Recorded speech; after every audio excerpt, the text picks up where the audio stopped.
आप देख रहे हैं अल्फा डिफेंस हिंदी में आपका स्वागत है। आज के इस वीडियो में हम लोग बात करेंगे काफी इंटरेस्टिंग डेवलपमेंट के बारे में जो एक मेन स्ट्रीम मीडिया इंटरव्यू के बाद में बाहर निकल कर आया। आप सभी को याद होगा कि हम लोग बहुत समय से बात कर रहे हैं ब्रह्मोस एनजी के बारे में, एक ऐसी मिसाइल सिस्टम जो अभी की BrahMos supersonic cruise missile system का छोटा वेरिएंट।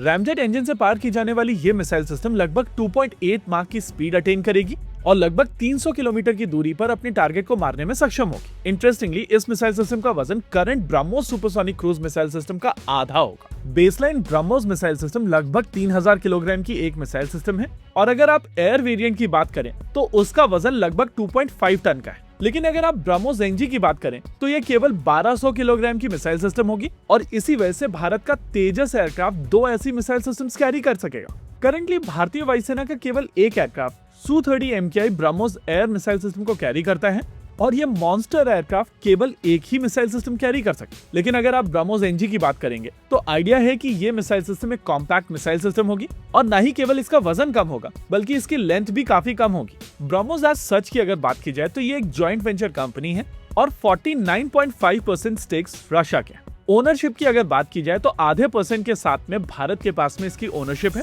लेकिन अगर इफेक्टिवली देखा जाए तो दोनों देशों की ये 50-50% पार्टनरशिप वाली कंपनी है। लेकिन अगर इसके कस्टमर्स की बात की जाए तो ज्यादातर कस्टमर्स इंडियन हैं और कुछ एक्सपोर्ट को अगर छोड़ दिया जाए तो इस कंपनी के ज्यादातर ऑर्डर्स इंडियन मार्केट से आते हैं। ऐसे में क्वेश्चन निकल कर आता है कि अगर भारत की तरफ से कोई टेक्नोलॉजी डेवलप की जा रही है और भारत की तरफ से इस मिसाइल सिस्टम को ऑर्डर भी किया जा रहा है तो प्रॉफिट में 50% शेयर रशिया को क्यों जा रहा है? यही एक कारण था कि एक पॉइंट ऑफ टाइम पर डिसाइड किया गया था कि डीआरडीओ की तरफ से चीजों को डाइवर्सिफाई किया जाएगा और क्योंकि अब डीआरडीओ मिसाइल सिस्टम टेक्नोलॉजी में काफी एडवांस हो चुका है, इस वजह से वो अपने खुद के अल्टरनेटिव्स बनाएंगे इंडियन इंडस्ट्री को इन्वॉल्व करके। जब ये कॉन्वर्सेशन सरफेस हुई थी उस पॉइंट ऑफ टाइम पर ब्रह्मोस के साथ में 3 अलग अलग तरीके के मिसाइल सिस्टम्स को बनाने का प्लान था।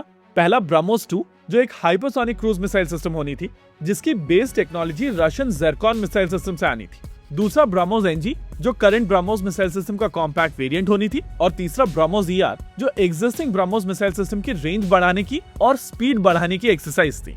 इन तीनों कैटेगरीज को एड्रेस करने के लिए डीआरडीओ की तरफ से अपने खुद के प्रोपल्शन सिस्टम के ऊपर काम करना शुरू किया गया था और इस पॉइंट ऑफ टाइम पर डीआरडीओ काफी एडवांस स्टेजेस पर है इन सभी तरीके के प्रोपल्शन सिस्टम्स को लेकर। इस प्रोग्रेस के चलते माना जा रहा था कि ब्रह्मोस को फर्दर ऑर्डर्स नहीं दिए जाएंगे और अब ब्रह्मोस मोस्टली रीसप्लाई और एक्सपोर्ट मार्केट को केटर करने का काम करेगी। रही बात ये नए प्रोग्राम्स की तो इनको Indian private sector companies DRDO से टेक्नोलॉजी अक्वायर करके एग्जीक्यूट करेंगे। लेकिन आज डीआरडीओ चीफ के स्टेटमेंट से कुछ चीजें क्लियर हुई हैं और ये चीज साफ हो गया है कि ब्रह्मोस एनजी आगे बढ़ेगी और इस मिसाइल सिस्टम को लेकर डीआरडीओ रशिया के साथ में काम कर रहा है। अगर आप baseline BrahMos supersonic cruise missile system की बात करेंगे तो यह रशियन P-800 ऑनिक्स के ऊपर बेस्ड है। लेकिन अगर आप ब्रह्मोस एनजी की बात करेंगे तो अभी रशिया में भी इस कैटेगरी की किसी भी तरीके की मिसाइल सिस्टम एग्जिस्ट नहीं करती है और इसी वजह से अगर यहाँ पर एक नई मिसाइल सिस्टम बनाई जाएगी तो उसमें जाने वाली टेक्नोलॉजी को डीआरडीओ की तरफ से मास्टर किया जाएगा या फिर भारत और रशिया मिलकर को डेवलप करेंगे। नेवरदलेस दोनों ही कंडीशन में ये चीज क्लियर हो जाती है कि मिसाइल सिस्टम स्क्रैच से बनाई जाएगी और इसी वजह से कहा जा सकता है कि इवेंचुअली जब मिसाइल सिस्टम बनकर तैयार हो जाएगी तो उसमें रशियन डिपेंडेंसी कम होगी। देखिए, करंट फॉर्म में अगर ब्रह्मोस मिसाइल सिस्टम की बात की जाए तो वर्ल्ड में इतने इफेक्टिव एयर डिफेंस सिस्टम्स अभी नहीं है जो इस मिसाइल सिस्टम को इंटरसेप्ट कर सके और ये फास्टर मिसाइल सिस्टम जब और भी कॉम्पैक्ट हो जाएगी तो इसका रेडार सिग्नेचर फर्दर रिड्यूस हो जाएगा। साथ ही साथ एक ही एयरक्राफ्ट कई सारी ऐसी मिसाइल सिस्टम्स कैरी कर सकेगा जिससे आप एनिमी एयर डिफेंस को और ज्यादा सैचुरेट कर पाएंगे। लेकिन सबसे इंटरेस्टिंग चीज ये है कि इस पॉइंट ऑफ टाइम पर केवल सुखोई 30 MKI ही इस मिसाइल सिस्टम को कैरी करता है। लेकिन अगर ब्रह्मोस एनजी आ जाएगी तो तेजस से लेकर मिग-29 तक और क्या पता शायद रफाल भी इस मिसाइल सिस्टम को कैरी कर पाएगा। इसी के साथ आज के इस वीडियो में रखते हैं केवल इतना ही। वीडियो को अंत तक देखने के लिए धन्यवाद। देखते रहिए अल्फा डिफेंस। जय हिंद।